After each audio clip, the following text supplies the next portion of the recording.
आपने कभी सोचा है कि पानी के अंदर छुपे गहरे अंधेरे में क्या हो सकता है? जहां रोशनी भी पहुंचने से डरती है, वहां अगर कोई इंसान पहुंच जाए तो क्या होगा? आज की असली कहानी है ज़ाकतौन सिंखोल की। ये कहानी सिर्फ एक डाइविंग मिशन की नहीं, बल्कि ये कहानी है खौफ, मौत और एक रहस्य की।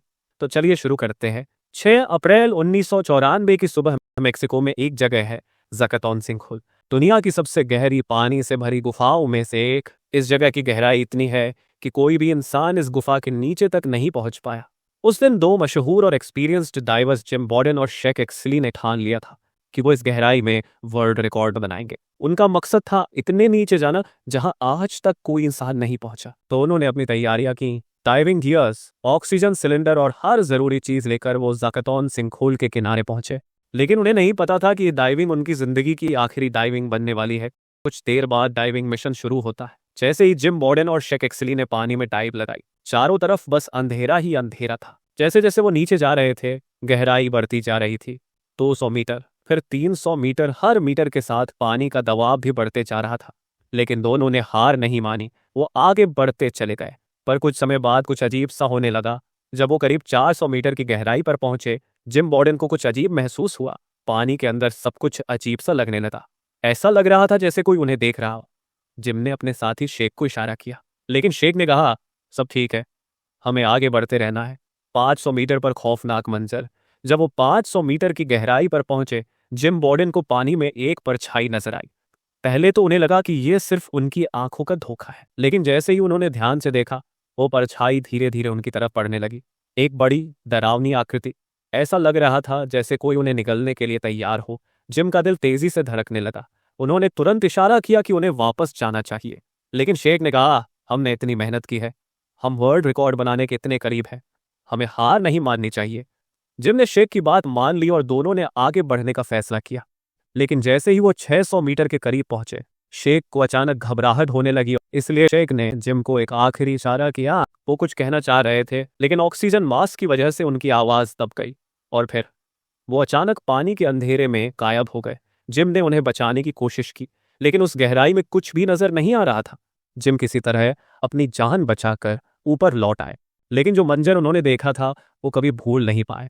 उस हादसे के बाद मैक्सिकन गवर्नमेंट ने ज़ाकतौन सिंखोल में डाइविंग पर हमेशा के लिए बैन लगा दिया, क्योंकि किसी को नहीं पता कि पानी के अंदर ऐसा क्या था जो शेख एक्सली को निगल गया। अब सवाल ये उठता है कि शेख एक्सली को इसका खतरा पता होने के बावजूद उन्होंने इतनी बड़ी जोखिम भरी डाइव की क्यों? तो इसके लिए हमें 1968 में जाना होगा, जब 19 साल के शेख एक्सली और उनके छोटे भाई एडवर्ड फ्लोरिडा की वाकुला स्प्रिंग्स में स्विमिंग करने गए थे। वो जगह बहुत शांत और खूबसूरत थी, लेकिन वहां साइन बोर्ड्स लगे थे जिन पर लिखा था कि स्कूबा डाइविंग मना है। लेकिन शेख को खतरों का शौक था। उन्होंने साइन बोर्ड की चेतावनी को नजरअंदाज किया और स्कूबा डाइविंग की जगह फ्री डाइविंग करने का फैसला किया। अब अगर आपको स्कूबा डाइविंग और फ्री डाइविंग का फर्क नहीं पता, तो पहले ये समझ लीजिए। स्कूबा डाइविंग में एक खास सामान का इस्तेमाल होता है जिसे स्कूबा कहते हैं। इसमें कंप्रेस्ड हवा होती है, जिससे डाइवर पानी के नीचे आराम से सांस ले सकता है। लेकिन फ्री डाइविंग पूरी तरह अलग है। इसमें आपको बिना किसी उपकरण के सिर्फ अपनी सांस रोककर पानी में गहराई तक जाना होता है। आप कितनी देर तक पानी में रह सकते हैं, यह सिर्फ आपकी सांस रोकने की क्षमता पर निर्भर करता है। यह सुनने में जितना रोमांचक लगता है, उतना ही खतरनाक भी है। लेकिन शेख और एडवर्ड कोई आम लड़के नहीं थे। दोनों बचपन से ही पानी में खेलने और डाइविंग करने के शौकीन थे। उस दिन शेख अपनी पूरी तैयारी के साथ आया था। उसमें एक नया गैजेट खरीदा था जिसे डेप्थ गेज कहते हैं। ये उपकरण बताता है कि डाइवर कितनी गहराई तक गया है। दोनों भाइयों ने तय किया कि वे एक दूसरे को चैलेंज देंगे कि कौन ज्यादा गहराई तक जा सकता है। उन्होंने प्लान बनाया कि पहले सतह के करीब प्रैक्टिस करेंगे और धीरे धीरे गहराई बढ़ाएंगे। शेख ने पहले पानी में गोता लगाया। वह धीरे धीरे पानी में नीचे गया। चारों तरफ सिर्फ नीला पानी और सन्नाटा था। उसने अपनी सांस पर पूरा कंट्रोल रखा और धीरे धीरे नीचे जाता गया। शेख ने लगभग 20 मीटर तक की गहराई हासिल की थी। अब बारी थी एडवर्ड की। उसने भी पूरे जोश के साथ डाइव लगाई और शेख की गहराई को पार करने की कोशिश की। दोनों एक दूसरे को पीछे छोड़ने के लिए बेताब थे। इस तरह दोनों ने बारी बारी से डाइविंग शुरू कर दी। एडवर्ड ने अपनी सबसे गहरी डाइव 42 फीट तक लगाई, जो अब तक का उसका सबसे बड़ा रिकॉर्ड था। वह लगातार नीचे जाता रहा। गहराई बढ़ती जा रही थी। तभी एक बजर बजा जो ये संकेत दे रहा था कि एडवर्ड ने शेख का रिकॉर्ड तोड़ दिया है। शेख यह देखकर हैरान था। उसने तुरंत पानी में झांका और देखा कि एडवर्ड सतह की ओर लौट रहा है। लेकिन उसकी खुशी ज्यादा देर तक नहीं टिक पाई, क्योंकि अचानक एडवर्ड बेहोश हो गया और वापस नीचे जाने लगा। यह देख शेख के होश उड़ गए। अपने भाई को बचाने के लिए शेख ने तुरंत डाइव लगाई और वह उसे किनारे तक लेकर आया। अपनी पूरी ताकत से सीपीआर शुरू किया। कुछ देर बाद एडवर्ड ने धीरे धीरे सांस लेना शुरू कर दिया। शेख को लगा जैसे उसने एक जंग जीत ली हो, लेकिन शेख की खुशी ज्यादा देर नहीं टिक सकी। अस्पताल पहुंचने पर डॉक्टरों ने एडवर्ड को ब्रेन डेड घोषित कर दिया। इस खबर ने शेख को हिलाकर रख दिया। अपने छोटे भाई को खोना उसे बर्दाश्त नहीं हो पा रहा था। एक हादसा, एक छोटी सी चूक और शेख का पूरा संसार पल भर में बदल गया। और यहीं से असली कहानी की शुरुआत होती है। शेख ने खुद से वादा किया कि वह अपनी पूरी जिंदगी डाइविंग की सुरक्षा को बेहतर बनाने में लगाएगा। इसलिए ही उसने अपने करियर की शुरुआत केव डाइविंग से की। ये एक ऐसा खेल है जो नॉर्मल सी डाइविंग से बहुत अलग है। जैसे जमीन पर गुफाएं होती हैं, ठीक वैसे ही पानी के नीचे भी गुफाएं होती हैं। इन पानी से भरी गुफाओं में डाइव करना और उन्हें एक्सप्लोर करना ही केव डाइविंग कहलाता है। यह खेल बेहद खतरनाक होता है, क्योंकि इसमें हर पल खतरा मंडराता है। शेख ने इस खतरनाक खेल को अपनाया और धीरे धीरे इसमें माहिर हो गया। लेकिन शेख की कहानी यही नहीं खत्म होती। वह हमेशा यह मानता था कि अगर उसे अपनी जिंदगी में किसी को बचाना है तो उसके पास केवल एक ही रास्ता है, खुद को और दूसरों को सुरक्षित रखना। और यही कारण था कि वह हर दिन अपनी जान जोखिम में डालकर गुफाओं में डाइविंग करता था, ताकि दूसरे लोग उसकी जैसी गलती न करें। 23 साल की उम्र तक शेख 1000 केव डाइव कर चुका था, और ऐसा करने वाला वो दुनिया का पहला इंसान था। और ये रिकॉर्ड इसलिए स्पेशल था क्योंकि केव डाइविंग काफी खतरनाक होती है। इसमें आने वाली सबसे पहली प्रॉब्लम तो है एक्सट्रीम वाटर प्रेशर, यानी पानी का जबरदस्त दबाव। जब हम सतह पर होते हैं तो हमारे शरीर पर जो प्रेशर पड़ता है वो एटमॉस्फेरिक प्रेशर कहलाता है। लेकिन जैसे जैसे हम पानी में गहराई में जाते हैं, ये प्रेशर कई गुना बढ़ जाता है।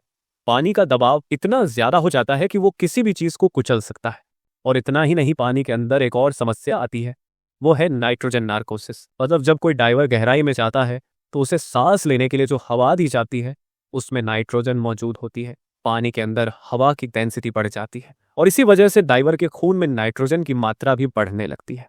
लेकिन शेख की सबसे बड़ी खासियत थी कि वो नाइट्रोजन नार्कोसिस से दूसरों के मुकाबले बहुत बेहतर तरीके से लड़ पाते थे। और इसलिए ही जब एक दिन 2 गोताखोर गहराई का नया रिकॉर्ड बनाने की कोशिश कर रहे थे, जिसकी वजह से वो इतनी गहराई में चले गए कि नाइट्रोजन नार्कोसिस का शिकार हो गए और बेहोश हो गए।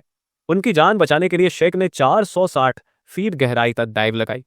हालांकि वो दोनों इतनी ज्यादा गहराई में चले गए थे कि उन्हें बचाना मुमकिन नहीं हो सका।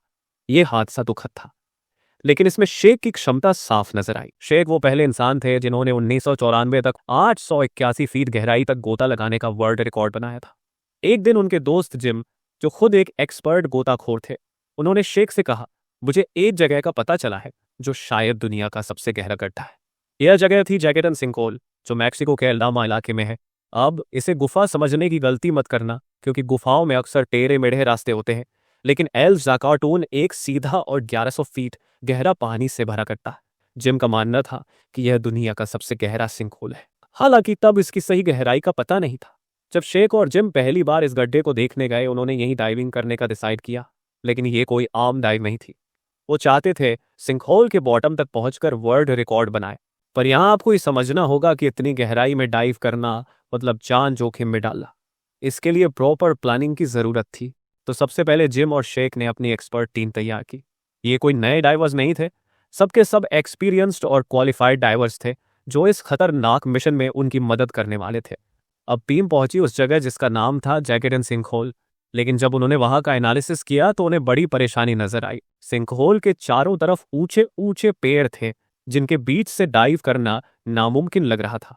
फिर जिम और शेख ने नया तरीका सोचा। उन्होंने डिसाइड किया कि वो सीधे सिंकहोल के अंदर कनेक्ट होंगे ताकि डाइव करना आसान हो जाए। अब बारी आई कैलकुलेशन की। टीम ने एनालिसिस किया और पाया कि बॉटम तक पहुंचने में 11 से 12 मिनट लगेंगे। उनकी स्पीड लगभग 30 मीटर प्रति मिनट होनी थी।